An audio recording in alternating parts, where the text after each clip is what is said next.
Pas. Sebenarnya tukang sosis.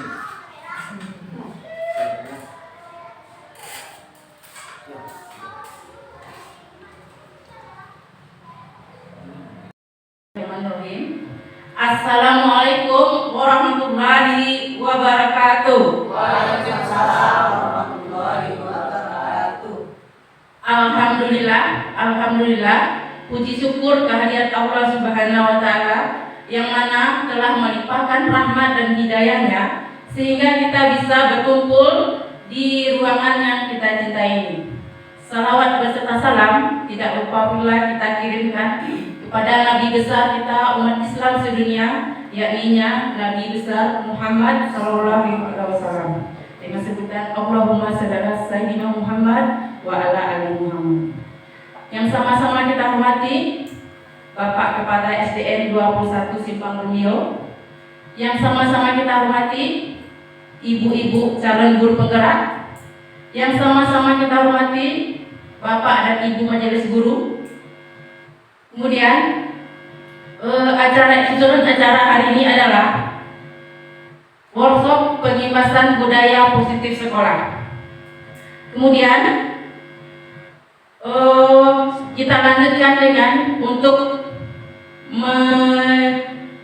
untuk memulai acara ini kita awali dengan membacakan basmalah.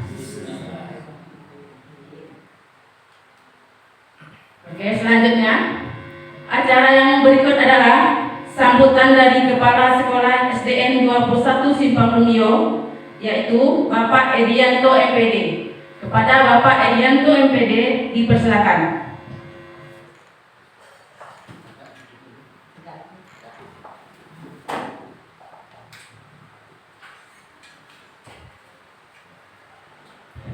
Bismillahirrahmanirrahim. Assalamualaikum warahmatullahi wabarakatuh. Waalaikumsalam warahmatullahi wabarakatuh. Bismillahirrahmanirrahim. Pertama dan terutama sekali marilah manjatkan puji dan syukur kita kepada Allah Subhanahu wa taala yang mana atas limpahan rahmat dan karunia-Nya doa sehingga pada hari ini, pada siang hari ini kita dapat berkumpul di ruangan yang berbahagia ini guna melaksanakan kegiatan workshop pengibasan budaya positif yang dilaksanakan oleh calon guru penggerak yang ada di sekolah kita ini. Mudah-mudahan apa yang disampaikan pada hari ini berguna bagi kita untuk kemajuan pendidikan di sekolah kita ini. Amin ya rabbal alamin. Salawat dan salam tak lupa pula aturkan kepada junjungan besar kita yakni Nabi besar Muhammad sallallahu alaihi wasallam yang telah membawa umat manusia dari alam kegelapan kepada alam yang penuh dengan ilmu pengetahuan seperti yang kita rasakan pada saat ini. Yang sama-sama kita hormati teristimewa kepada ibu-ibu calon guru penggerak di sekolah kita, yaitu Ibu Dewi, Ibu Widiawati, dan Ibu Intan. Kita doakan semoga proses daripada diklat yang teman-teman kita lakukan ini kita doakan berhasil sampai pada ujungnya, pada akhirnya dengan nilai dan hasil yang terbaik dan dapat mengimbaskan kepada kita di sekolah ini sehingga sekolah kita ini siap nantinya menjadi sekolah penggerak untuk mensukseskan program pemerintah terhadap pelaksanaan sekolah penggerak itu. Barangkali kepada teman-teman guru semuanya, mari kita ikuti kegiatan workshop pada hari ini dengan sungguh-sungguh dan nanti juga kita semuanya mampu pula mengimbaskan daripada kegiatan ini, terutama demi anak-anak kita memiliki budaya positif di dalam baik itu di sekolah maupun di dalam kehidupan sehari-hari. Dengan mengucapkan Bismillahirrahmanirrahim, barangkali kegiatan workshop pengibasan budaya positif ini secara sendiri kita buka dan kita ikuti dengan secara seksama. Barangkali demikian yang dapat kami berikan. Kami sudah dengan billahi taufiq wal hidayah. Assalamualaikum warahmatullahi wabarakatuh. Waalaikumsalam warahmatullahi wabarakatuh. kasih kita ucapkan kepada Bapak Irianto. Acara berikutnya yaitu penyampaian materi 1 dan 2 oleh Ibu Fitrina Dewi SPD. Pada Ibu Fitrina Dewi, dipersilakan.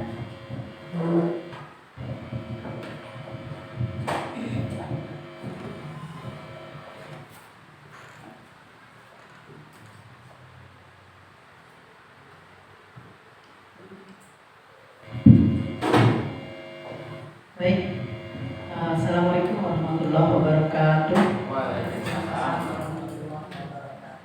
Terima kasih atas waktu yang sudah diberikan kepada kami. Sebelum kita memulai kegiatan pada hari ini, sebelumnya saya akan memperkenalkan calon guru penggerak yang berada di sekolah kita pada kesempatan kali ini. Di sebelah kanan saya, Ibu Mediawati SPD. Beliau sedang mengajar guru kelas 4B sebagai rekan calon guru penggerak di sekolah kita. Nanti beliau akan menyampaikan materi 3 dan 4. Iya, keyakinan kelas dan 5 kebutuhan dasar manusia. Kemudian saya sendiri, Fitrina Dewi, mengajar juga di kelas 4, akan memberikan materi 1 dan 2, yaitu budaya positif, disiplin positif, dan hukuman dan penghargaan. Selanjutnya di sebelah kiri saya, Ibu Fadila Intan Maharani MPD, guru kelas 2, yang nantinya akan memberikan materi 5 dan 6, penerapan 5 kontrol guru dan segitiga restitusi kepada mentor sekarang. Baik Bapak dan Ibu yang kami muliakan, izinkan pada kesempatan kali ini kami menyampaikan apa yang kami terima pada program guru penggerak yang sedang kami ikuti kurang lebih 2 bulan ini. Materi yang akan kami sampaikan itu pengebasan budaya positif di sekolah. Saya kebetulan mendapatkan materi tentang disiplin positif, hukuman, dan penghargaan. Nah, ini materi kita nantinya akan kita pelajari hari ini di workshop kita. Baik Bapak dan Ibu, mendengar kata-kata disiplin, kira-kira apa yang terbayang oleh Bapak dan Ibu semuanya? Ayo Bu. Tepat waktu. Yang lain Bu, ini disiplin, apa yang terbayang oleh kita kalau mendengar kata-kata disiplin? Kebiasaan, ya. Ada lagi orang menyatakan disiplin itu aturan. Ada lagi disiplin itu katanya tata tertib. Seperti itu ya Bu ya. Baik, kali ini kita akan mempelajari apa itu disiplin positif. Sebelumnya, baik, ada beberapa pertanyaan pemantik untuk kegiatan kita kali ini. Nomor 1, hukuman katanya dapat mendisiplinkan anak. Apakah Bapak dan Ibu setuju dengan pendapat yang nomor 1?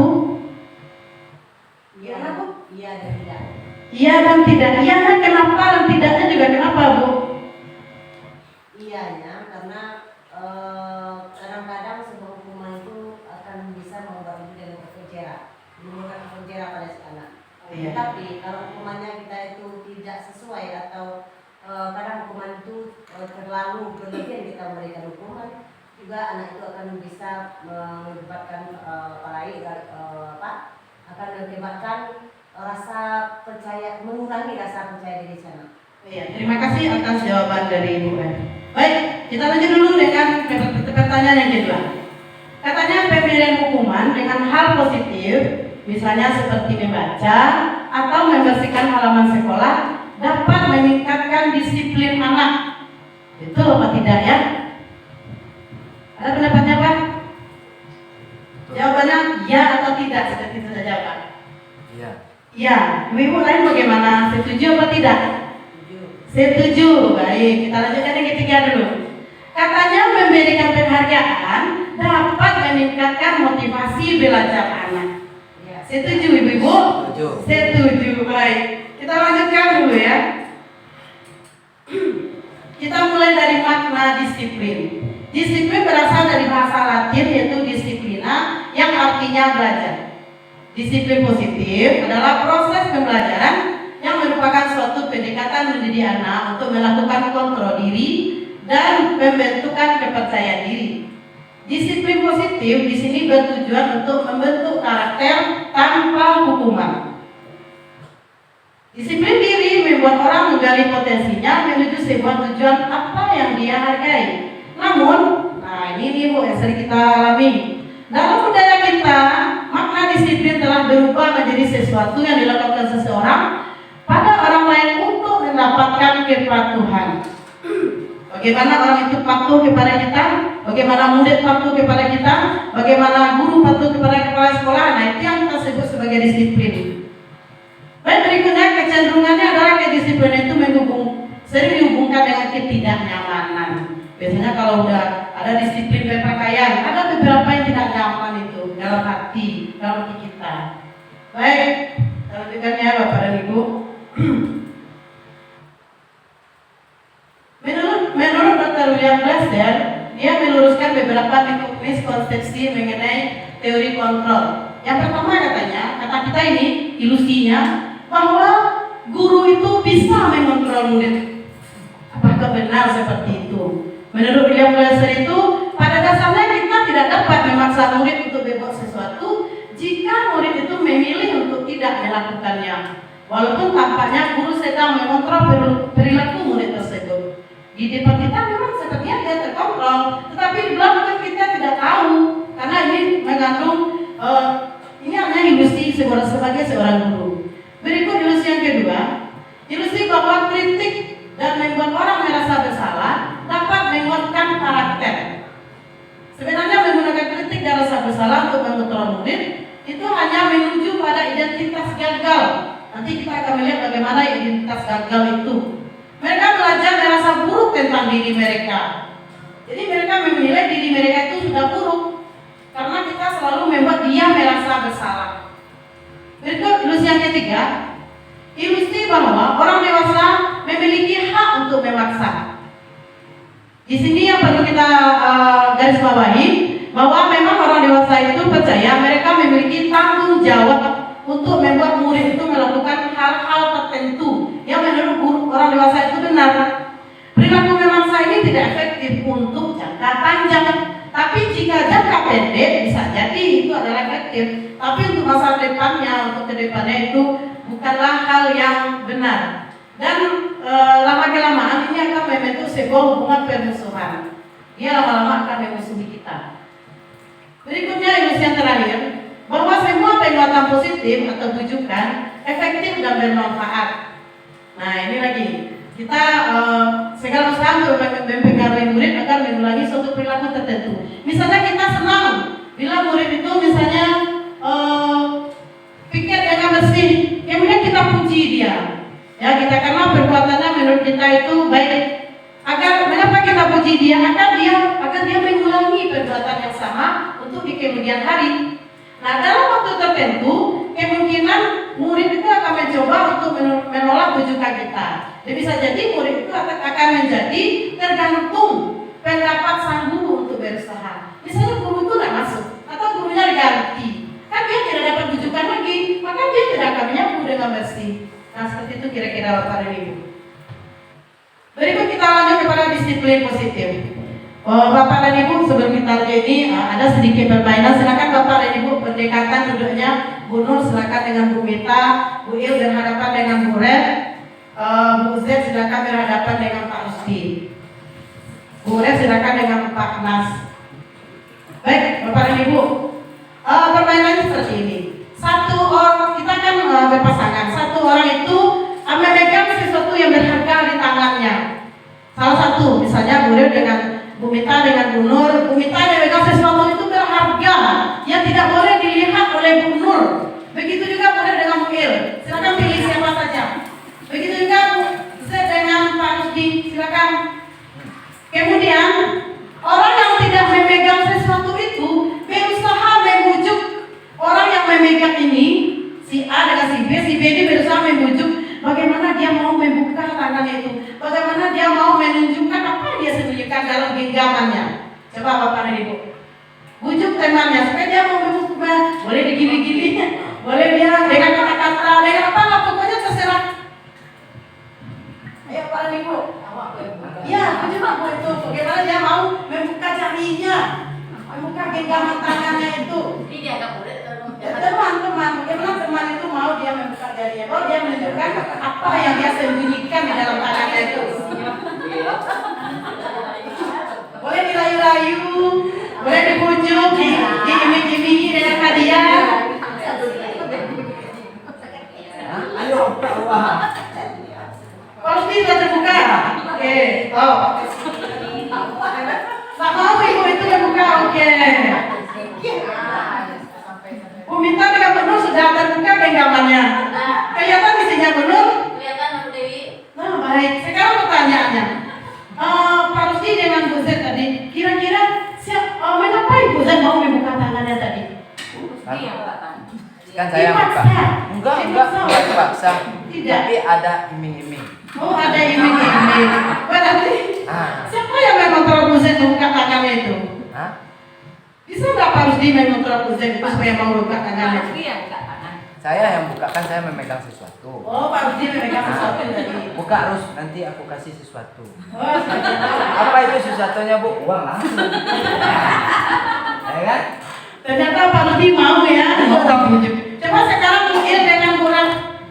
Apakah Buret tadi mau membuka genggaman tangannya? Bu, tidak mau. Nah, sekarang pertanyaannya, kira-kira yang mengontrol kita bisa membuka tangan kita itu apa? Apakah orang lain atau diri kita sendiri?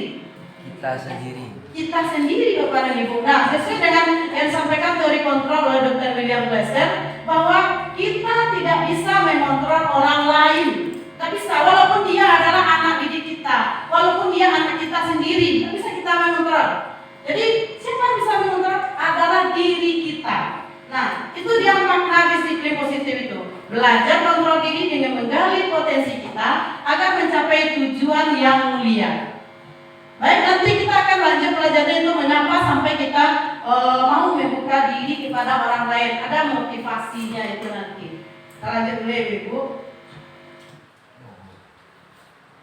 Menurut Ki Hajar Dewantara maupun Diana Dosen mengartikan disiplin sebagai bentuk kontrol diri. Jadi yang disiplin itu ternyata bukan peraturan dan semula kata kita, oh kata tertib itu disiplin.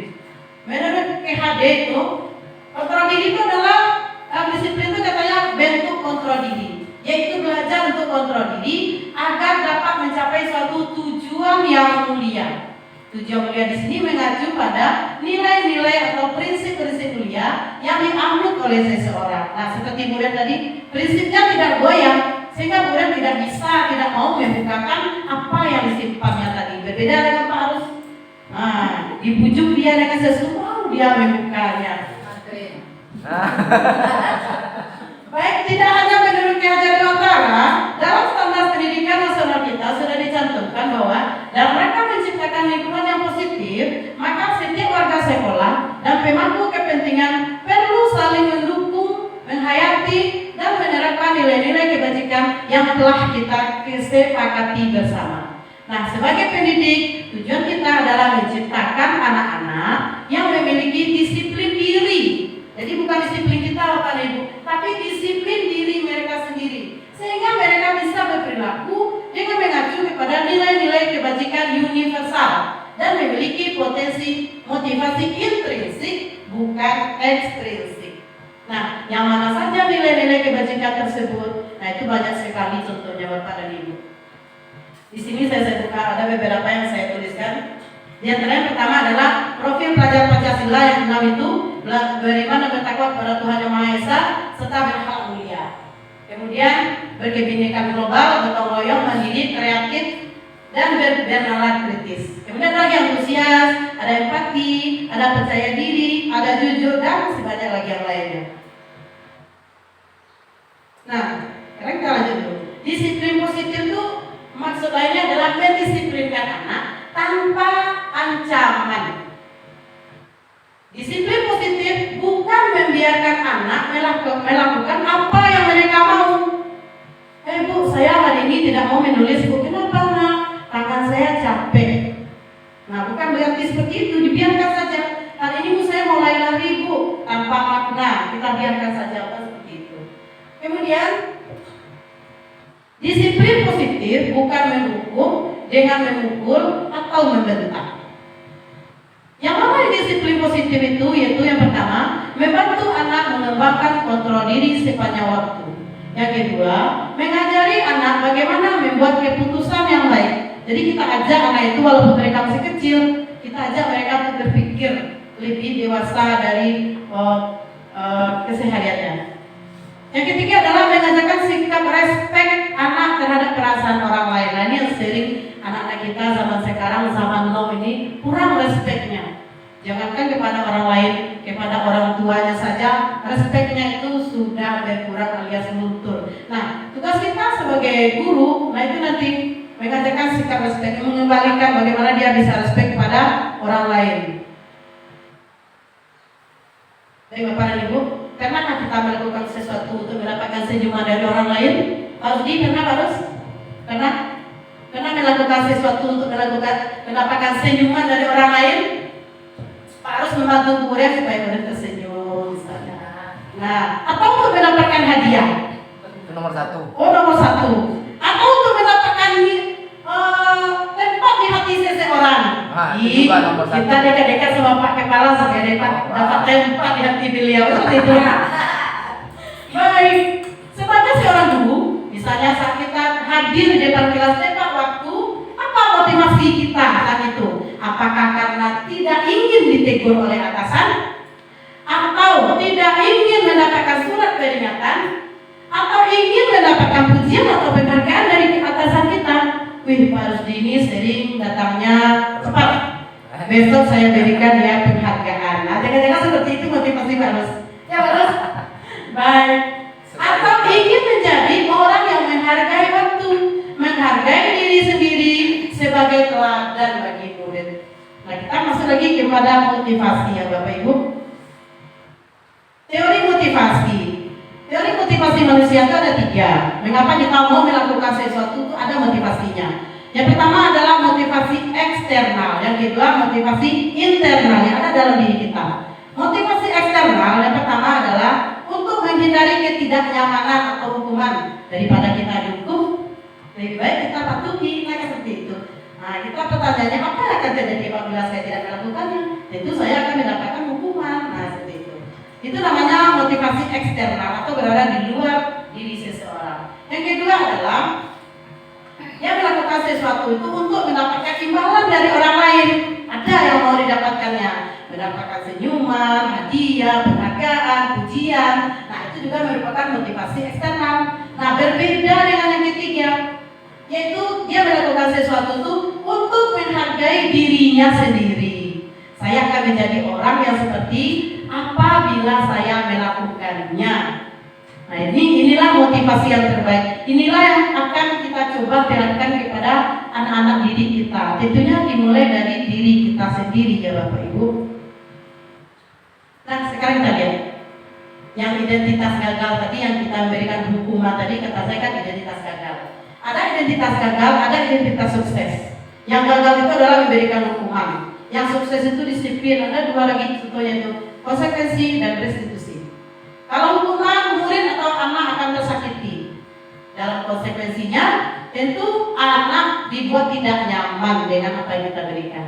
Restitusinya, anak akan mendapatkan penguatan. Dalam hukuman, perilaku pasif agresif akan meningkat dari diri anak. Kalau dalam konsekuensi, penguatan hanya akan bertahan dalam jangka waktu pendek. Tadi di konsekuensi itu kita berikan penguatan, tapi hanya untuk jangka pendek. Sementara dalam restitusi itu adalah masalah akan terpecahkan. Lalu di bawah hukumannya, kalau dalam hukuman murid akan membenci peraturan, lama-lama dia akan membenci peraturan yang kita buat. Dalam konsekuensi murid akan menghormati peraturan, tapi dalam restitusi murid akan menghormati dirinya dan orang lain. Kalau ibaratnya itu hukuman itu negatif, konsekuensi netral, dan restitusi itu hal yang positif. Contoh perkataan guru dalam hukuman atau yang negatif, awas kalau dilakukan lagi ya, nanti awas kamu. Sementara dalam konsekuensi, lakukan apa yang saya katakan. Dalam restitusi, apakah hal ini yang sesungguhnya ingin kamu lakukan? Jadi ada kita membawa anak itu untuk menyelami apa yang sebenarnya mereka Dalam hukuman itu adalah paksaan. Konsekuensi ini adalah stimulus respon yang pernah kita pelajari di kuliah kalau salah. Kemudian restitusi ini adalah teori kontrol. Ini nanti akan kita bahas di modul berikutnya. Kemudian dalam hukuman, anak akan menyalahkan dirinya sendiri. Sementara dalam kepatuhan, anak akan dalam konsekuensi anak akan mendorong kepatuhan. Sementara restitusi mendorong anak bersikap disiplin positif. Dalam hukuman, anak mungkin akan belajar menyembunyikan kesalahannya. Karena akan dihukum, maka mereka menyembunyikan kesalahannya. Kalau dia bersalah, dia tidak akan berlaku. Sementara dalam konsekuensi, anak atau murid belajar taat peraturan. Restitusi, anak belajar memecahkan masalah.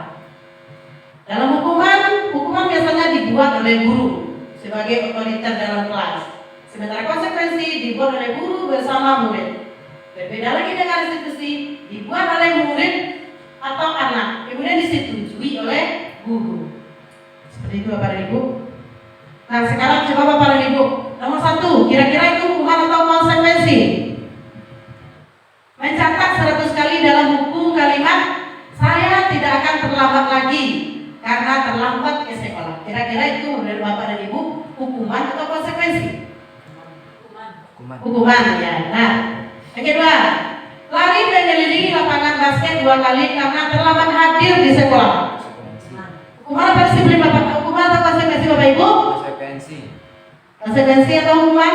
Konsekuensi. Hukuman itu Bapak. Hukuman. Ya, si hukuman. Berikut, membersihkan coretan yang dibuatnya di meja tulis. Nah, itu konsekuensinya. Kemudian berikut, murid diminta untuk push up 15 kali karena tidak menggunakan masker ke sekolah. Hukuman ya.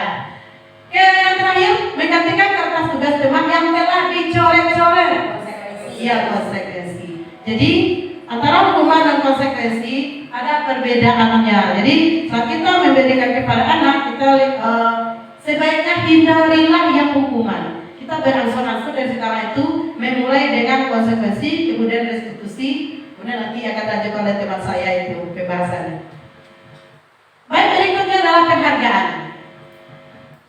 Penghargaan efektif jika kita menginginkan seseorang melakukan sesuatu yang kita inginkan dalam jangka pendek. Jika kita menggunakan penghargaan lagi dan lagi, maka orang tersebut akan bergantung kepada penghargaan yang kita berikan.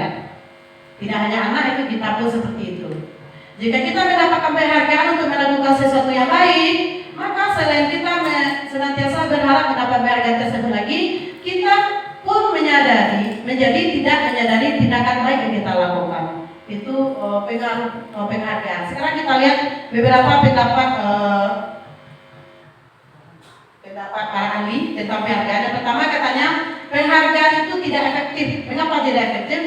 Karena jika kita tidak lagi memberikan penghargaan kepada siswa, kepada murid, maka mereka akan kecewa. Jadi penghargaan ibu baik, mereka kecewa.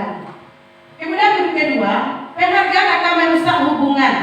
Nah, misalnya, jika seorang murid kita berikan penghargaan, maka murid yang lain akan kecewa. Misalnya kita hanya memberikan penghargaan kepada yang pintar atau yang juara. Ya Bu, yang pintar Ibu beri. Saya yang tidak pernah dapat juara tidak pernah Ibu beri. Saya yang selalu nakal tidak pernah Ibu beri hadiah. Nah itu dia akan dendam kepada kita sehingga nanti ujung-ujungnya hubungannya dengan kita tidak baik lagi. Jadi yang baik-baik pada kita itu siapa? Orang yang sering kita berikan penghargaan tadi. Nah itu. Kemudian berikut, penghargaan akan menurunkan kualitas.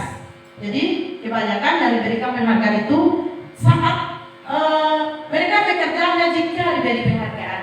Tidak dapat kita beri penghargaan maka mereka akan malas-malas lagi, turunlah kualitas dari seseorang. Berikut ke bawahnya, penghargaan mematikan kreativitas. Jika sudah dijanjikan suatu hadiah, maka kreativitas tidak seperti yang sudah dijanjikan kemarin, seperti itu. Siapa, misalnya kita sudah lomba, misalnya perlombaan membuat sebuah puisi, kemudian dijanjikan suatu hadiah, dapat dia hadiah, maka untuk kedepannya, karena dia sudah merasa menang, sudah merasa mampu, maka kreativitasnya untuk lebih baik lagi itu biasanya akan menurun. Itu saya lihat itu ada beberapa contoh siswa seperti itu, dia menurun. Berikut yang terakhir, penghargaan itu akan akan menghukum. Misalnya sistem ranking. Jadi anak yang tidak mendapatkan ranking seolah-olah mereka itu dihukum oleh keadaan. Bayangkan Bapak dan Ibu, anak yang peringkat terakhir, misalnya peringkat 26. Nah nanti mereka itu akan, si Angel peringkat 26 kata teman-temannya. Bagaimana perasaannya? Tentu dia akan dihukum oleh perasaan, dihukum oleh hujatan oleh teman-teman. Ialah peringkat 26 seperti itu. Begitu juga dengan orang tuanya. Mau tidak mau pasti orang tuanya itu kecewa. Mengapa dia peringkat terakhir? Nah seperti itu Bapak dan Ibu tentang penghargaan. Jadi kesimpulannya, memberikan penghargaan kepada siswa itu boleh saja, boleh. Sebaiknya tidak tiap saat, tapi ada momen tertentu. Silakan memberi sehingga penghargaan itu akan menjadi efektif. Hindarilah memberikan penghargaan berupa hadiah atau berupa barang. Penghargaan harus dibarengi dengan tanggung jawab yang kompleks dan berikan penghargaan dengan penuh ketulusan. Berikut, dengan adanya disiplin positif dari warga sekolah, kita memulainya dari menghindari hukuman, mengubahnya menjadi konsekuensi, sehingga restitusi nantinya bisa kita lakukan. Baik Bapak dan Ibu, hanya sekian materi yang bisa saya sampaikan pada kesempatan kali ini. Terlebih terkurang saya mohon maaf. Assalamualaikum warahmatullahi wabarakatuh. Baiklah, terima kasih kepada Ibu Fitrina Dewi yang telah memaparkan panjang lebar. Kemudian selanjutnya penyampaian materi yang ketiga dan keempat yang akan diberikan oleh Ibu Midiawati SPD. Pada Ibu Midiawati dipersilakan.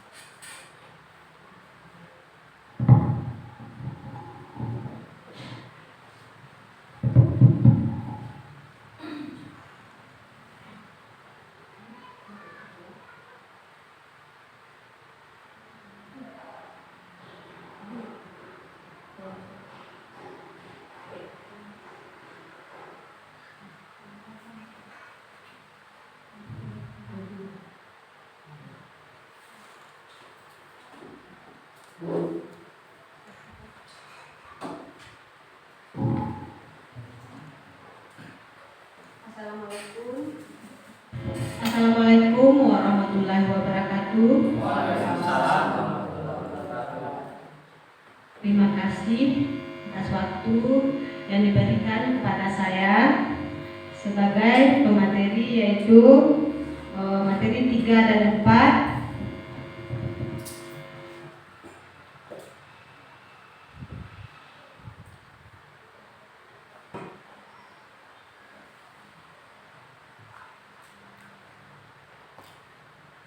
Materinya yaitu keyakinan kelas dan kebutuhan dasar manusia. Keyakinan kelas dan kebutuhan dasar manusia sangat erat kaitannya. Apabila kebutuhan dasar manusia tidak terpenuhi, maka keyakinan kelas dan 5 kebutuhan dasar, apabila kebutuhan dasar manusia tidak terpenuhi, maka keyakinan kelas kemungkinan tidak akan dia laksanakan atau dia langgar.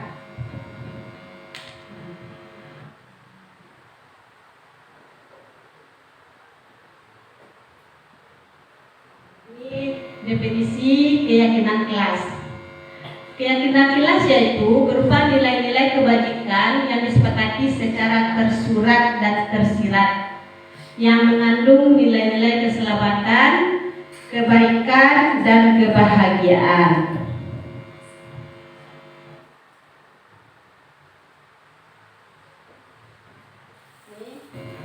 Pertanyaan selanjutnya, mengapa keyakinan kelas, mengapa tidak peraturan kelas? Coba Bapak Ibu, ya, mengapa tidak keyakinan kelas? Mengapa tidak peraturan kelas? Bagaimana Bapak Ibu? Apa jawabannya Bapak Ibu? Apakah sama keyakinan kelas dengan peraturan kelas yang dirasakan dari pertanyaan itu? Nah, coba Bapak Ibu, apa Ini bedanya? bertanya dulu Bu. Ya. Jelaskan kaitan apa sih keyakinan kelas dan apa sih peraturan kelas. Biar kita juga paham. Tiba-tiba ada pertanyaan, mengapa keyakinan kelas, mengapa tidak peraturan kelas saja?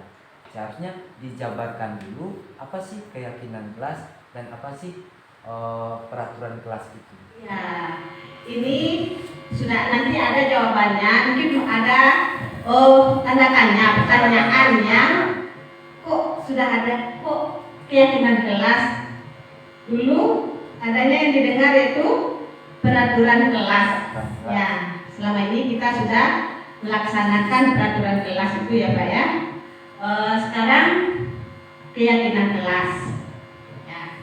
Nanti jawabannya nanti ya Pak ya. Ya, Ya, kita lanjut dulu slide berikutnya ya Pak ya. boleh Bu, boleh Bu.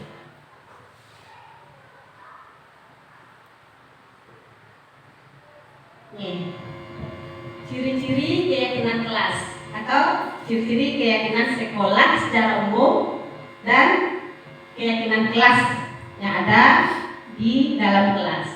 Pertama, keyakinan kelas ini bersifat lebih abstrak daripada peraturan yang lebih rinci dan konkret.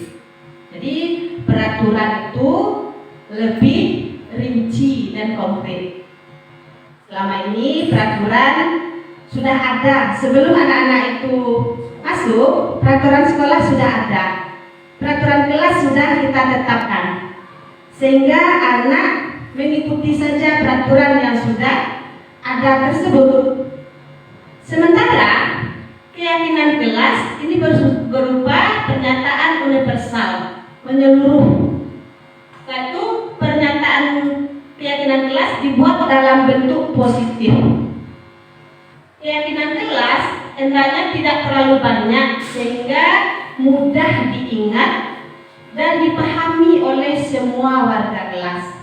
Jadi keyakinan kelas ini tidak usah banyak-banyak, yang bisa dipahami oleh anak.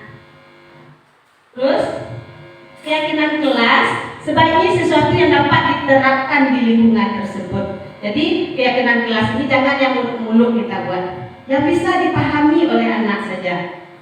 Contohnya, masuk kelas tepat waktu setelah perputaran jam bidang studi.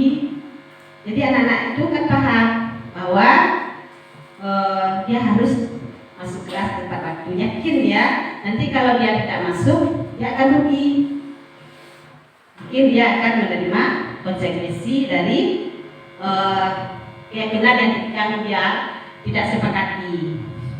Terus semua warga kelas hendaknya berkontribusi dalam perbuatan keyakinan kelas lewat curah pendapat. Jadi kalau keyakinan kelas ini disepakati, apa ya nak keyakinan kelas yang akan kita buat. Jadi kita sepakati dengan anak-anak dulu. Ini Bu, masuk kelas tepat waktu Bu. Terus apa lagi nak? Mengerjakan tugas Bu. Kembali curah pendapat yang sudah dicatat di papan tulis atau yang sudah dicatat di kertas yang agak lebar. Jadi anak-anak itu tahu apa saja keyakinan yang sudah dibuat. Setelah keyakinan kelas dibuat, semua warga sekolah atau kelas meninjau ulang kembali. Keyakinan kelas bisa dipajang, ya. Jadi meninjau ulang kembali, apakah ini sudah tepat atau belum? Apakah bisa disepakati? Apakah bisa keyakinan ini dilaksanakan? Itu. Setelah itu, keyakinan kelas bisa dipajang di dinding, ya di dinding kelas atau di tempat yang mudah dilihat semua warga sekolah. Jadi bisa kita pajang kita buat poster, bisa juga terpajang di dinding kelas supaya anak-anak itu ingat. Oh iya, kalau apabila dia melanggar, dia ingat, oh ini keyakinan kelas yang sudah saya sepakati. Jadi dia sendiri yang membuat, dia sendiri yang menjalankan itu. Lanjut. Nih, contoh keyakinan kelas. Yang pertama itu keyakinan kelasnya, setiap anggota kelas perlu belajar. Sepakat Bapak Ibu? Ya. Jadi setiap anggota kelas perlu belajar. Anak-anak sendiri sudah tahu itu bahwa dia perlu belajar. Kalau tidak belajar maka dia yang akan rugi. Terus setiap anggota kelas perlu senang. Ya. Jadi kita akan menciptakan suasana kelas yang membuat anak-anak itu senang, dan kalau anak senang maka dia belajar semangat ya Bapak Ibu ya. Setelah itu setiap anggota kelas perlu mengerjakan tugas. Itu kesepakatan yang dibuat. Jadi setiap anggota kelas perlu mengerjakan tugas. Kalau tugas tidak dikerjakan maka dia tidak akan mendapatkan nilai. Terusnya setiap anggota kelas perlu saling menghargai. Nah, jadi dia tahu keyakinan kelas yang sudah dibuat bahwa setiap anggota kelas perlu menghargai, yang menghargai teman, menghargai guru. Setelah itu setiap anggota kelas perlu merasa aman. Ya, kadang anak-anak ini tidak merasa nyaman ya karena dia ada yang suka membuli teman. Jadi yang membuli teman itu merasa dirinya, aku sudah sepakat bahwa aku sudah yakin, aku tidak membuat teman-teman saya merasa aman nanti kalau saya berbuat begitu. Jadi kita sepakati setiap anggota kelas perlu merasa aman. Jadi semuanya, tidak ada kita tunjuk ini kamu gimana nih, enggak. Jadi semuanya itu menyadari bahwa setiap anggota kelas akan merasa aman. Setelah itu keyakinan kelas yang kedua, selalu bersikap positif. Jadi semuanya bersikap positif dalam tindakan apapun.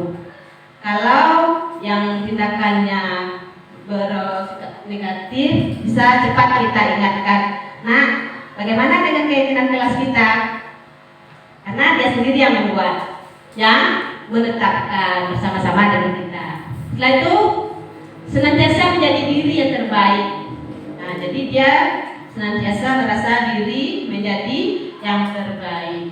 Setelah itu percaya dan menghormati, juga memelihara barang miliknya. Setelah itu komitmen terhadap setiap tugas.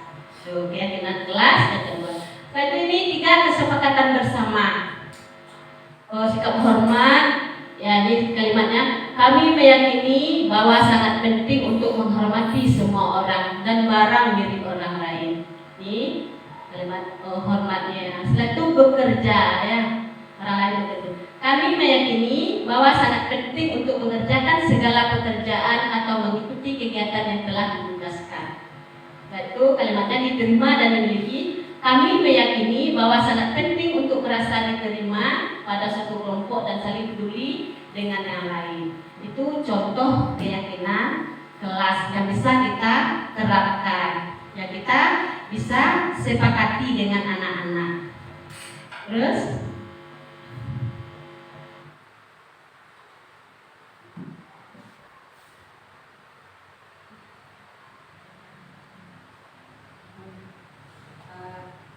ini 5 kebutuhan dasar manusia yang berkaitan dengan keyakinan kelas.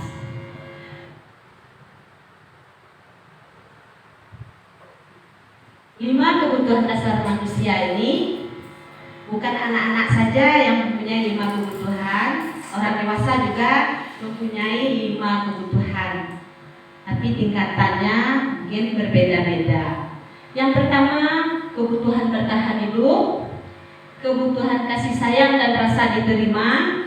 Setelah itu penguasaan, kebutuhan pengakuan atas kemampuan. Setelah itu kebebasan, kebutuhan akan pilihan. Setelah itu kesenangan, kebutuhan untuk merasa senang. Nah, kebutuhan untuk kebutuhan bertahan hidup, yaitu kebutuhan yang bersifat fisiologis dan biologis.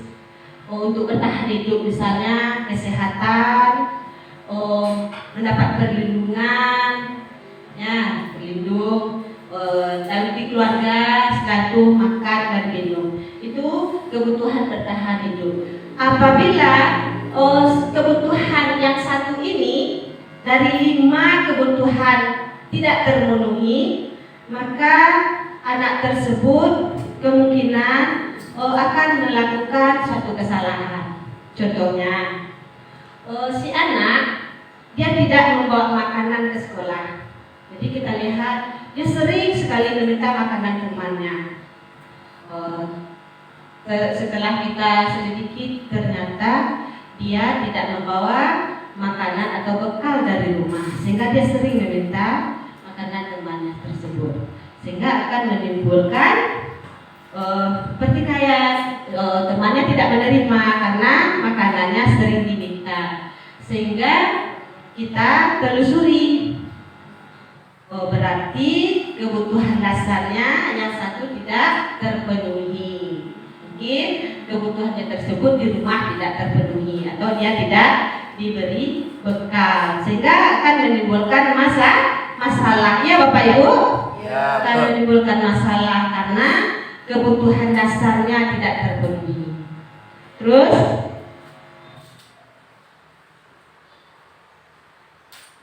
kebebasan, ya, kebutuhan yang kedua yaitu kebebasan atau kebutuhan akan dipilih.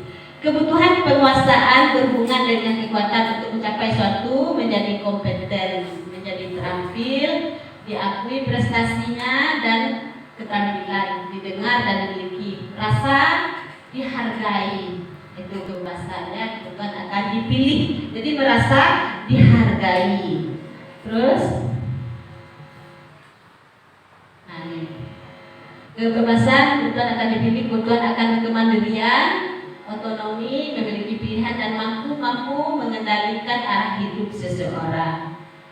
Terus kebutuhan akan kesenangan, kebutuhan untuk merasa senang, yaitu anak-anak ini dia butuh sekali kesenangan untuk mencari kesenangan dan bermain juga tertawa. Itu termasuk kebutuhan anak. Jadi kebutuhan kesenangan itu ada anak itu ceria, tertawa, itu termasuk kebutuhan Bapak. Terus,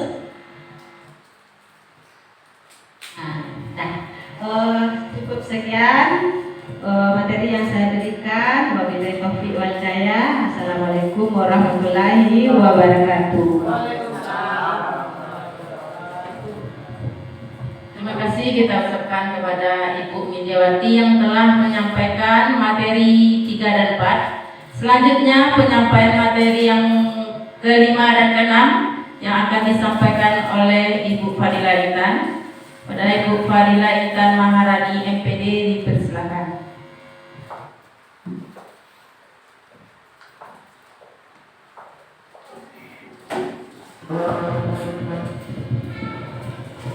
Baiklah, Assalamualaikum warahmatullahi wabarakatuh.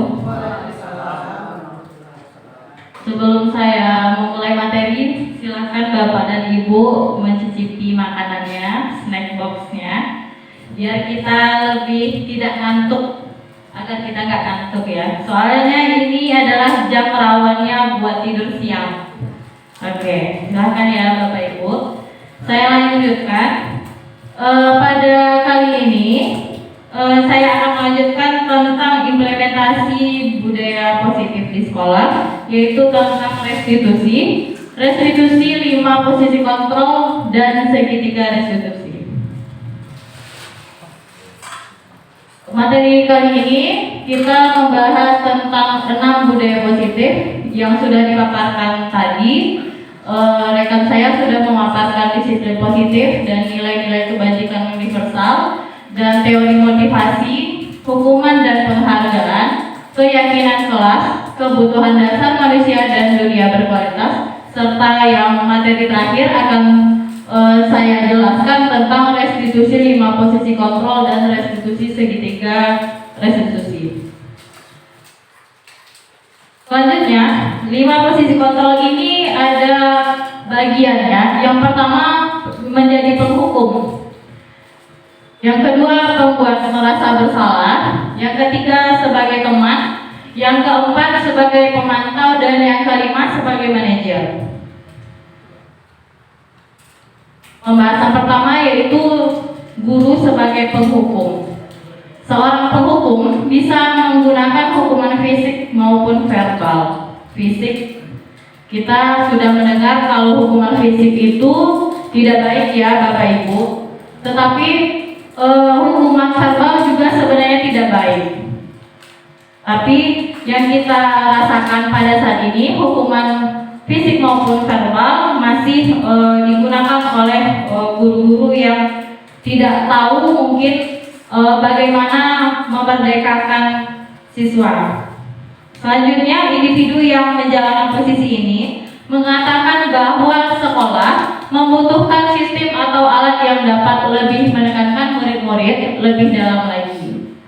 Contoh penerapannya yaitu dengan mengatakan patuhi aturan saya atau awas, kamu selalu saja salah. Dan guru seperti ini senantiasa percaya hanya dengan caranya akan berhasil. Berarti cara ini adalah cara yang terlalu otodidak. Yang kedua, guru sebagai merasa bersalah, membuat merasa bersalah.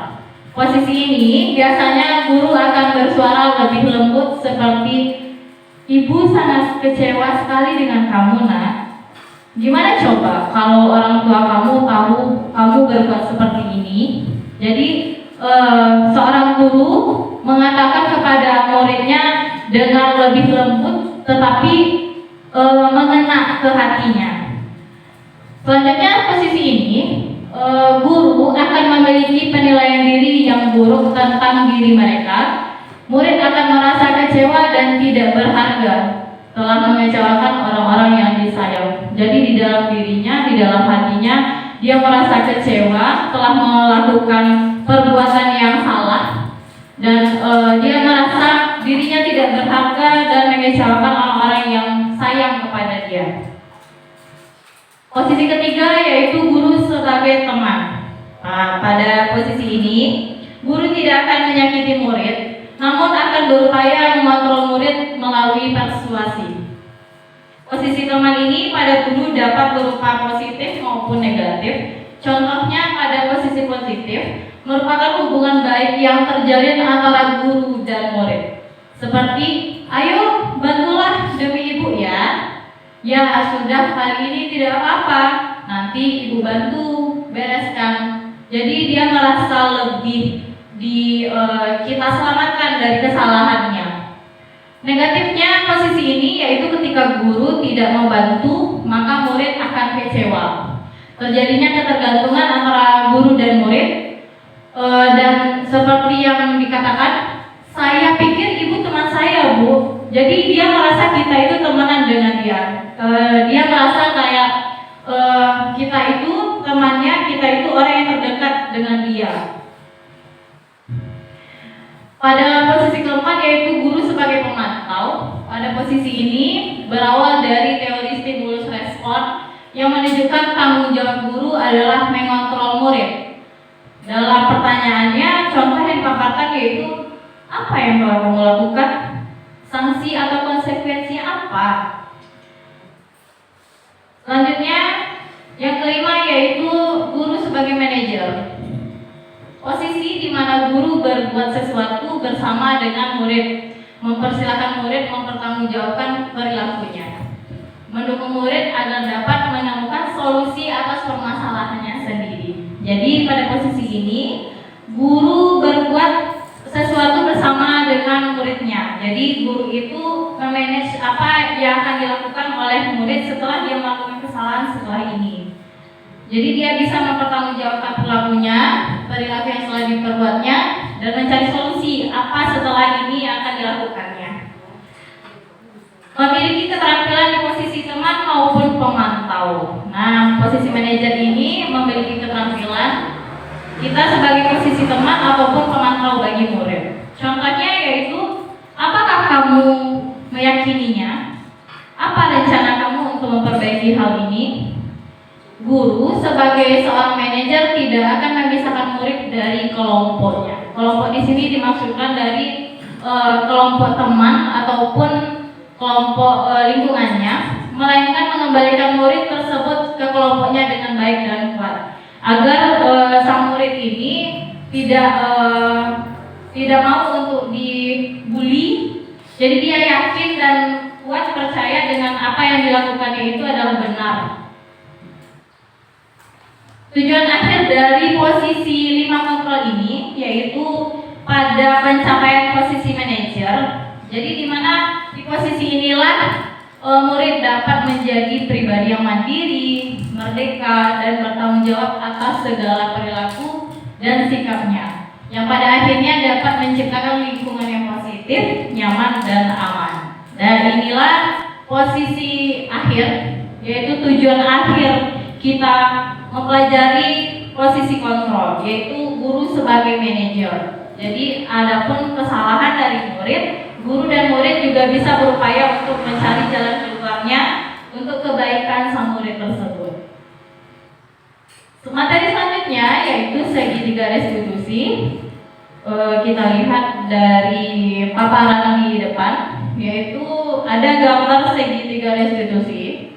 Dalam segitiga restitusi ini ada 3 sisi yang akan dilakukan untuk penerapan segitiga restitusi ini. Yang pertama yaitu menstabilkan identitas.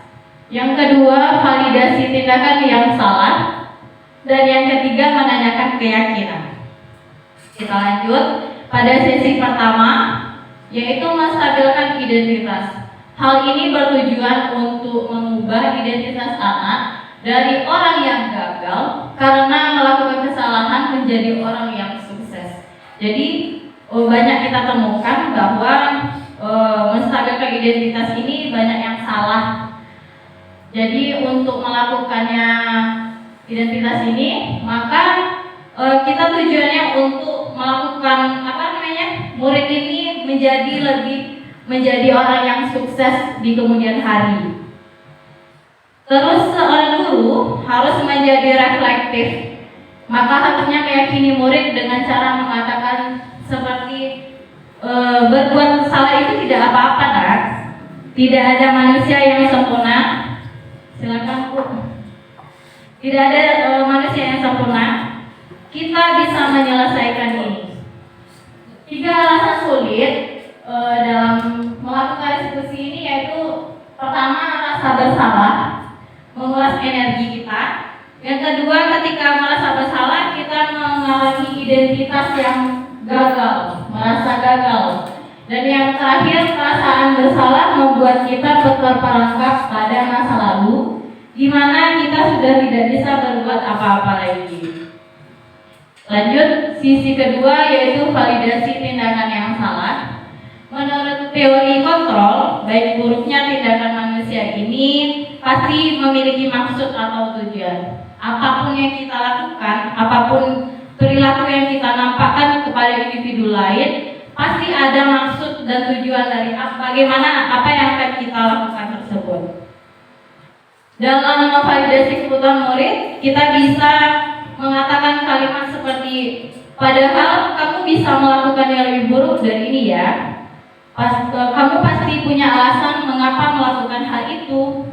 Tindakan guru pasti punya alasan. Tindakan guru dengan memvalidasi sikap yang tidak baik seperti bertentangan dengan aturan yang ada, namun sebetulnya tujuannya untuk menunjukkan bahwa guru memakai alasan di balik tindakan murid. Jadi apapun yang dilakukan oleh guru kepada murid pasti ada alasan. Tidak ada guru hanya menghakimi murid saja tanpa ada alasan yang pas dan yang pasti. Selanjutnya, dalam menerapkan strategi ini, murid-murid yang tadinya tidak terjangkau akan lebih terbuka kepada guru. Dengan melakukan validasi tindakan yang salah ini, kita lebih terbuka dengan murid. Bukannya murid dendam kepada kita, tetapi murid tersebut lebih mau untuk bercerita tentang apa yang terjadi pada dirinya, pada kita. Posisi ketiga yaitu sisi ketiga, menanyakan keyakinan. Dengan telah dilakukannya kesalahan oleh murid kita, ketika identitas sukses telah tercapai yaitu sisi 1 dan tingkah laku yang salah telah divalidasi pada sisi kedua, maka anak akan siap untuk dihubungkan dengan nilai-nilai yang dia percaya dan berpindah menjadi orang yang dia inginkan. Setelah itu setelah menanyakan keyakinan, anak tersebut tahu dia setelah ini saya ngapain ya, setelah kesalahan yang saya lakukan apa yang akan saya lakukan ke depannya untuk yang terbaik bagi diri saya. Jadi dia tidak melakukan kesalahan untuk kedua kalinya. Pertanyaan yang menghubungkan keyakinan murid dengan keyakinan kelas atau di keluarganya seperti apa bayangan kita tentang kelas yang ideal? Dan kamu mau jadi orang yang seperti apa? Jadi kita bersama murid lebih face to face, lebih dari hati ke hati untuk menanyakan keyakinan apa sih sebenarnya yang ada di dalam dirinya. Terus ketika anak sudah mendapat gambaran yang jelas tentang orang seperti apa yang mereka inginkan, selaku guru kita dapat membantu murid tetap fokus dengan gambaran tersebut. Jadi kita itu sebagai pendidik harus bisa untuk melihat anak itu bukan dari luarnya saja, tetapi kita melihat dari dalamnya itu anak ngapain ya. Selanjutnya yaitu kita buka sesi tanya jawab ya. Bagi Bapak dan Ibu yang ada pertanyaan boleh. Bagi Bapak Ibu ada yang bertanya? Oke, silakan Ibu Reba Miza. Baiklah. Terima kasih atas kesempatan yang diberikan kepada kami.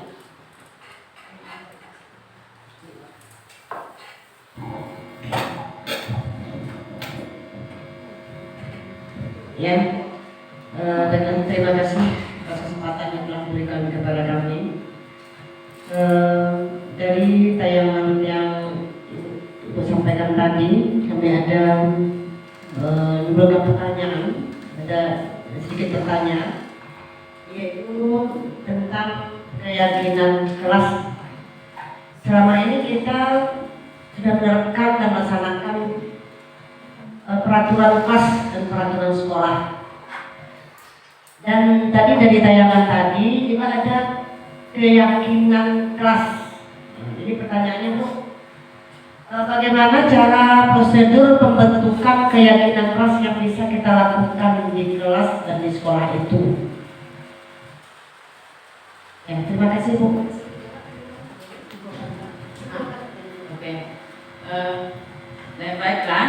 Itu pertanyaan dari Bu Reva Miza, yaitu cara pelaksanaan prosedur kelas ya. Itu bertujuan tadi kepada Ibu Widiawati. Ya, oke. Pertanyaan kedua, Bapak Ibu. Bapak Bu Ilda Yani.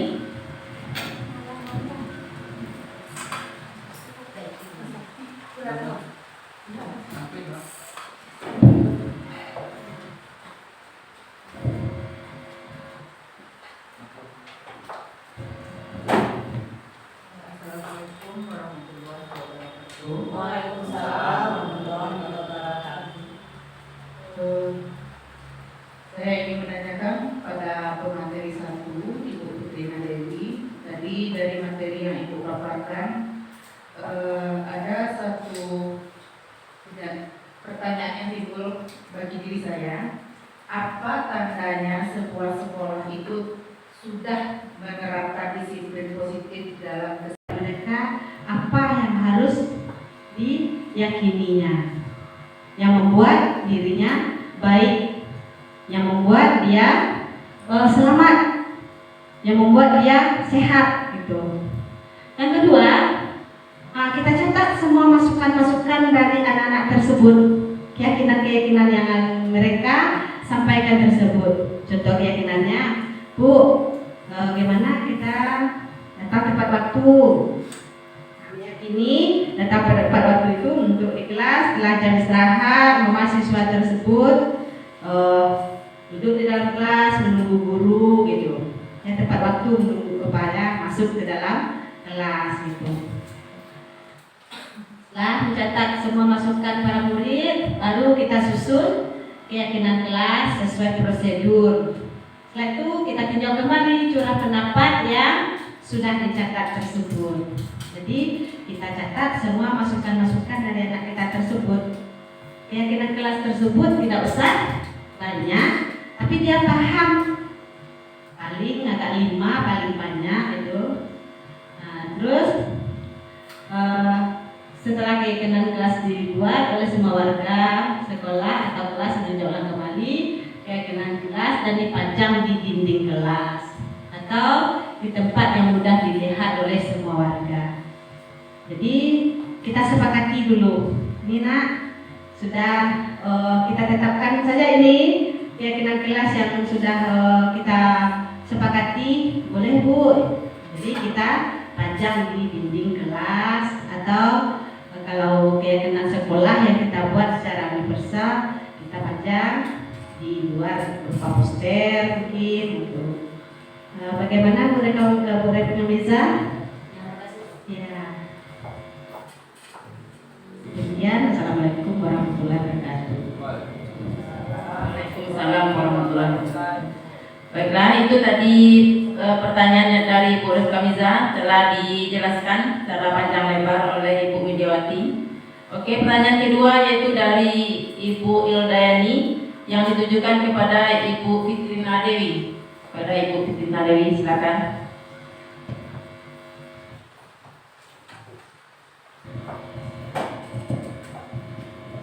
Baik, Assalamualaikum warahmatullahi wabarakatuh. Saya akan mencoba menjawab pertanyaan dari Bu Ildayani, yaitu apa tandanya sekolah itu sudah menerapkan disiplin positif dalam keseharian. Baik, sebagaimana sudah kita ketahui bahwa disiplin positif itu adalah sebuah proses pembelajaran, merupakan suatu pendekatan untuk mendidik anak, di mana anak melakukan kontrol diri dan pembentukan kepercayaan diri anak. Nah, apa saja yang bisa dilakukan sekolah supaya disiplin positif itu diterapkan? Yang pertama adalah sekolah harus mampu membangun kegiatan belajar tempat tumbuh kembang anak. Sebagaimana usia SD yaitu usia 7 sampai 12 tahun, itu anak masih dalam tahap abstrak komplit. Jadi seharusnya sekolah membangun tempat-tempat belajar dan tempat yang bisa mendukung tumbuh kembang anak. Misalnya saat keluar main, hendaknya ada sudut-sudut untuk mengembangkan pola pikirnya. Misalnya ada permainan coklat misalnya kan. Jadi sekolah yang menyediakan. Jadi anak-anak yang tinggal memainkan saja di sekolah lagi. Kebetulan sekolah kita kan baru punya permainan lore. Nah, itu pun mereka berebut ingin bermain karena itu mengembangkan keterampilan mereka. Ya, baru itu memenuhi dari aktivitas fisik mereka. Sementara kadang-kadang kita belum mempertimbangkan bagaimana mengembangkan selain aktivitas fisik yang didukung oleh sekolah kita. Baik, itu yang pertama. Yang kedua, sekolah sudah memahami karakteristik dan kebutuhan anak. Jadi sekolah kita sudah harus punya peta. Anak-anak kita itu karakteristiknya seperti apa? Suka membacakah? Anak-anak ini suka melakukan aktivitas fisika? Anak-anak kita suka melakukan hal-hal barukah? Jadi seperti itu kira-kira tandanya kalau sekolah sudah mempunyai disiplin positif. Kemudian juga mampu menyediakan sesuai dengan kebutuhan anak. Kebutuhan anak itu tidak hanya tadi ada 5 kebutuhan dasar manusia, tidak hanya itu, tapi juga kebutuhan yang ada dalam diri mereka sesuai dengan profil belajar mereka, sesuai dengan gaya belajar mereka, sesuai dengan minat yang mereka punyai, dan sesuai juga dengan kesiapan mereka saat belajar. Nah, bagaimana anaknya? Apakah ini anak ini sering terlambat kenapa? Mungkin karena transportasi. Nah, bagaimana sekolah kita bisa memfasilitasi sehingga anak ini tidak terlambat lagi datang di sekolah? Atau bagaimana mengadakan? Ini yang ketiga, menyelenggarakan gotong royong atau komunikasi yang intensif dengan orang tua.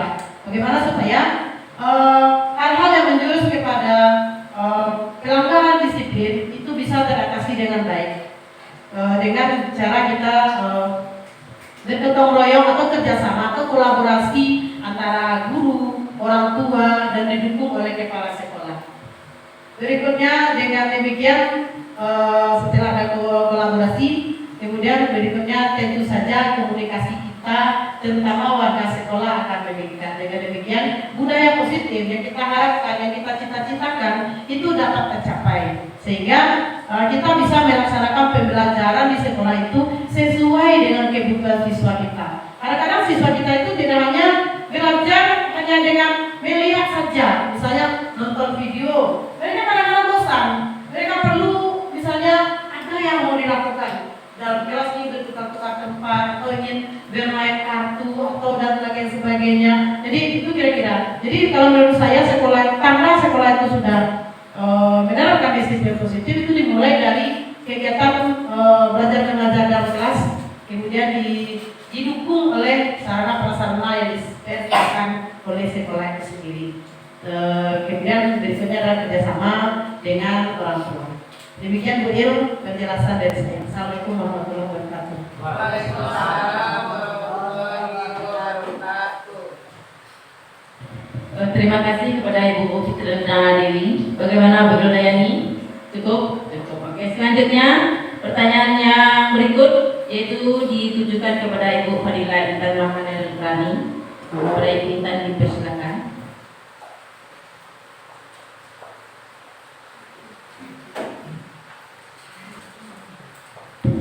Baiklah, saya akan mencoba menjawab pertanyaan dari Ibu Mita. Alasan sulit saat melakukan segitiga restitusi. Langsung saja ya Bu, karena cuaca kita hujan, dingin, masih mengantuk. Nah, alasan sulitnya pada penerapan segitiga restitusi ini yang pertama ada rasa bersalah, menguras energi. Dan murid yang mengalami kesalahan ini maka akan berbuat atau melakukan sesuatu yang akan menguras energinya. Jadi dia melampiaskan kesalahannya itu kepada hal-hal yang kita rasa itu tidak baik, malahan bisa memperkeruh keadaannya. Yang kedua, ketika merasa bersalah, kita mengalami identitas kegagalan. Merasa kalau diri kita gagal dalam mengajarkan atau menerapkan karakter baik kepada murid. Jadi terpikir oleh kita sebagai guru, kenapa ya anak itu seperti itu? Memangnya saya sebagai guru mengajarkan yang tidak baik. Kadang kan kita sebagai guru pernah untuk berpikir seperti itu ya Bu. Dan itu adalah kesulitan kita sebagai guru. Selanjutnya, perasaan bersalah membuat kita terperangkap pada masa lalu, di mana kita sudah tidak bisa berbuat apa-apa lagi. Jadi kesalahan-kesalahan yang sudah dilakukan tersebut terngiang-ngiang terus di dalam pikiran kita, terus terngiang-ngiang terpikirkan sampai nggak makan, kita ngajar tapi nggak fokus. Nah, jadi menurut saya itu alasan sulit dalam melakukan segitiga restitusi. Saya kembalikan kepada moderator.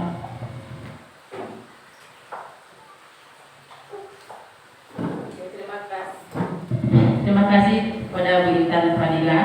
Bagaimana Bu Hermita Rizky? Puas atas jawabannya?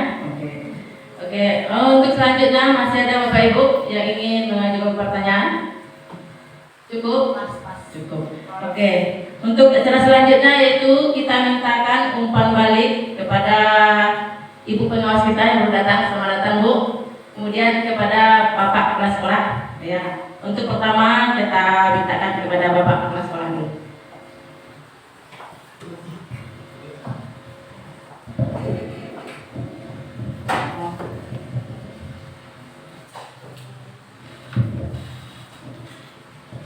Terima kasih kepada moderator yang telah memberikan waktu kepada kami untuk memberikan umpan balik terhadap kegiatan kita pada hari ini.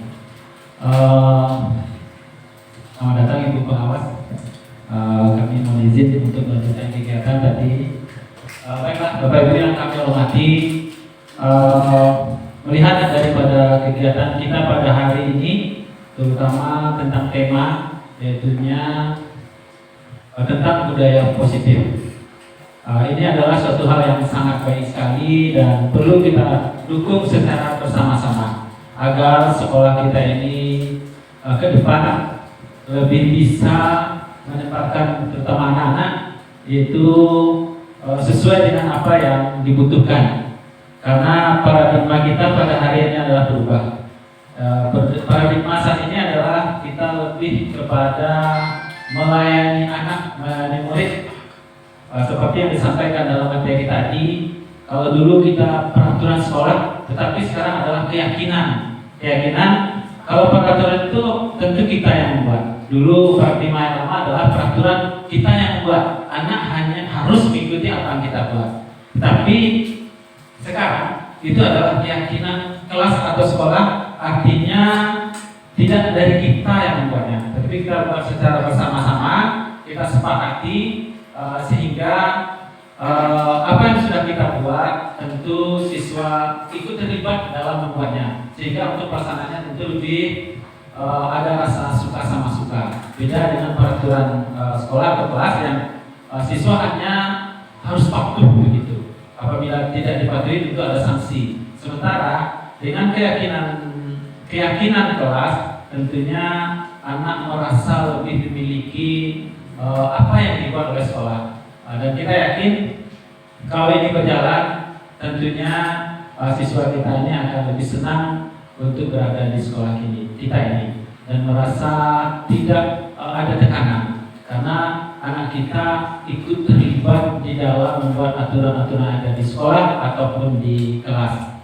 Kemudian tentunya sekolah kita atau paradigma lama tentang disiplin, barangkali selama ini kita ada anak kita yang bersalah. Kita barangkali sering memberikan hukuman fisik atau verbal yang mungkin memberikan atau menyudutkan kepada anak kita, sehingga anak kita setelah diberi hukuman dia merasa kedepannya tidak berani lagi untuk menunjukkan jati dirinya lagi. Dengan adanya pembelajaran kita hari ini, tentu kita harapkan ada perubahan untuk kemajuan di sekolah kita ini. Barangkali itu yang dapat kami sampaikan. Sekali lagi, semoga acara kita ini memiliki nilai positif untuk kemajuan sekolah kita ke depannya. Bila taufiq wal hidayah. Assalamualaikum warahmatullahi wabarakatuh.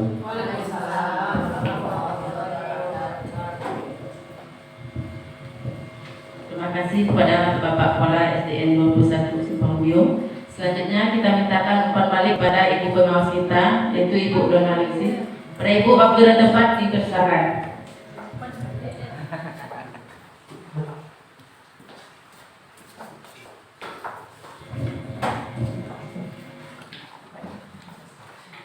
Bismillahirrahmanirrahim. Assalamualaikum warahmatullahi wabarakatuh. Alhamdulillah, puji syukur kepada Allah Subhanahu wa taala yang mana atas izin dari beliau kita dapat berkumpul dalam rangka kegiatan workshop CGP kita, yaitu pengibasan budaya positif kepada rekan-rekan teman sejawat, Bapak Ibu majelis guru dan tenaga pendidikan. Kemudian selawat dan salam tak lupa kita minta kepada Allah, dikirimkan kepada Allah junjungan kita Nabi besar Muhammad sallallahu alaihi wasallam. Allahumma sholli ala sayyidina Muhammad wa ala sayyidina Muhammad. Mudah-mudahan kita termasuk golongan orang-orang yang dapat syafaat dari beliau. Amin. Amin ya rabbal alamin. Pertama sekali yang kami hormati Bapak Kepala Sekolah CGP kita, Bapak Ibu majelis guru dan tenaga pendidikan. Pertama, aplaus untuk teman kita dulu yang sudah bersusah payah, bekerja keras, mempersiapkan yang merupakan bagian dari tugas mereka sebagai CGP. Jadi mereka harus berbagi praktek baik. Tentu banyak ilmu yang sudah mereka dapat sepanjang perjalanan sampai kemarin saya ikuti sudah modul 2.1. Bapak Ibu, kegiatan ini berbagi praktek baik. Itu kegiatan workshop yang pertama. Itu mereka sudah mampu melaksanakan workshop. bahkan menjadi narasumber. Nah, ini kan mental seperti ini kan belum semua kita mungkin dapat, atau pada kesempatan ini mereka sudah mencoba.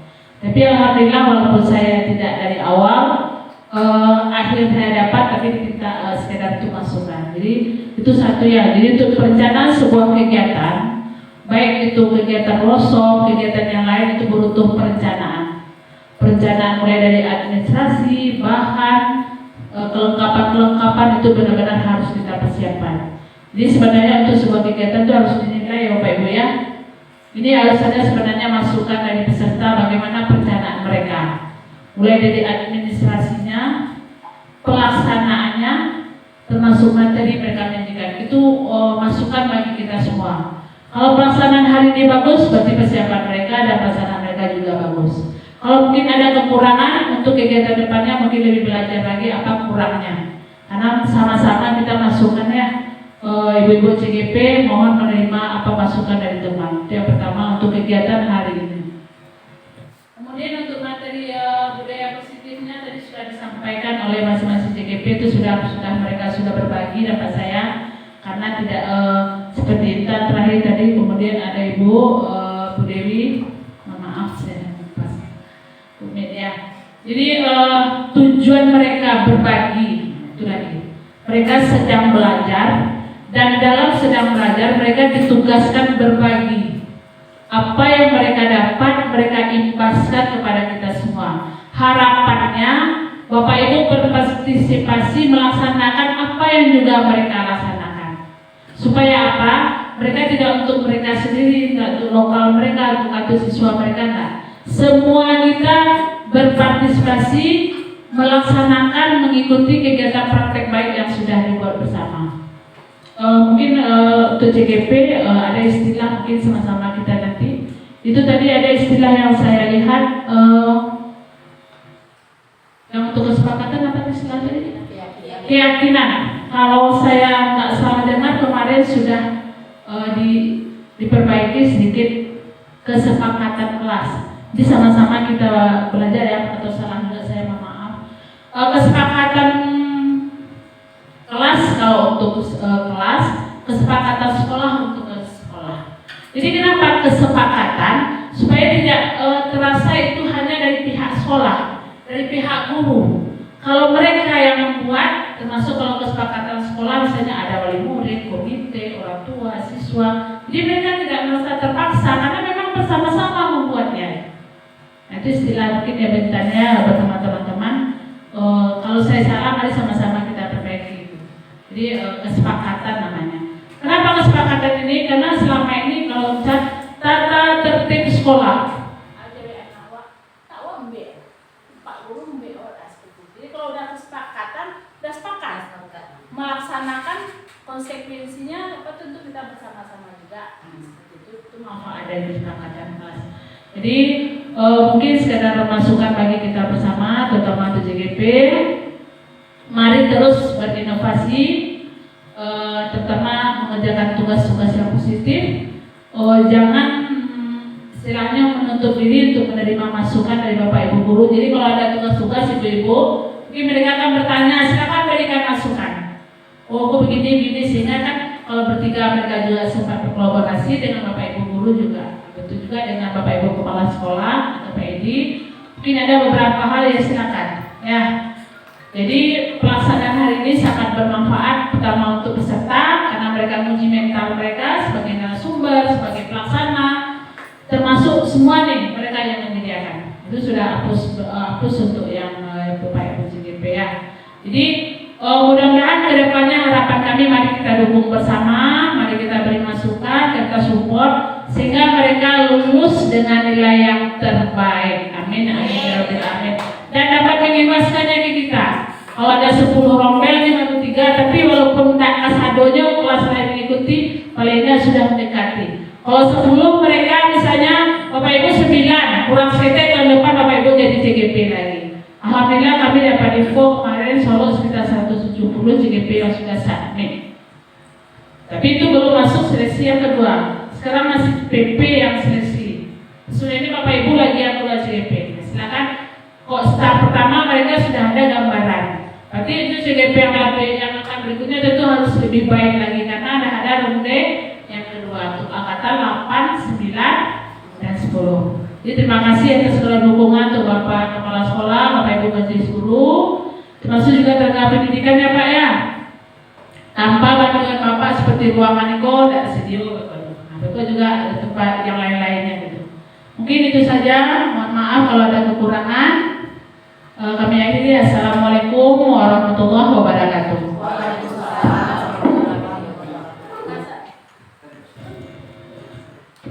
Baiklah, terima kasih kepada Ibu pengawas kita yang telah memberikan umpan balik ya panjang lebar. Semoga apa yang disampaikan oleh Bapak Kepala Sekolah dan Ibu pengawas tadi bisa kita terapkan di sekolah kita ya. Kemudian bisa melaksanakan pengimbasan budaya positif yang dibawa oleh CGP kita yang 3 orang.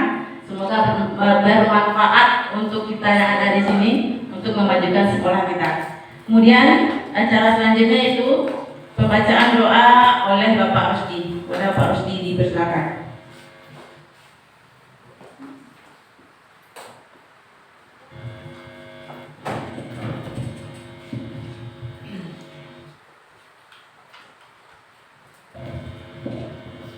Bismillahirrahmanirrahim. Assalamualaikum warahmatullahi wabarakatuh.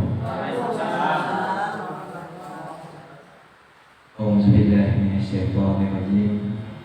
Bismillahirrahmanirrahim. Wassalatu wassalamu ala asrafil anbiya wal mursalin wa ala alihi washabihi rasulillahi ajmain. Allahumma arina haqqa haqqa warzuqna ittiba'a wa arinal batila batila warzuqna ijtinaba. Allahumma fir lil muslimina wal muslimat wal mu'minina wal mu'minat al ahya'i minhum wal amwat. Ya Allah, ya Tuhan, berikanlah kepada kami jalan yang lurus dan perlihatkan pula lah kepada kami jalan yang salah, agar yang salah itu dapat kami jauhi. Rabbana atina fid dunya hasanah wa fil akhirati hasanah wa qina azabannar. Subhana rabbikal izzati amma yasifun wa salamun alal mursalin walhamdulillahi rabbil alamin. Assalamualaikum warahmatullahi wabarakatuh. Terima kasih kita ucapkan kepada Bapak Rusdi. Kemudian dengan selesainya doa tadi, berarti selesai juga acara kita. Kita ucapkan banyak terima kasih kepada CGP kita, kemudian kepada Bapak pengawas, Ibu pengawas, kemudian kepada Bapak Kepala Sekolah, kemudian lagi kepada peserta workshop. Ya, semoga ilmu yang diberikan bermanfaat bagi kita semua. Ya, dan terima kasih atas kesediaan waktunya, ya, sehingga menyita waktu pulang kita. Ya, dengan demikian kita akhiri dengan pembacaan hamdalah. Alhamdulillah. Saya akhiri dengan wabillahi taufiq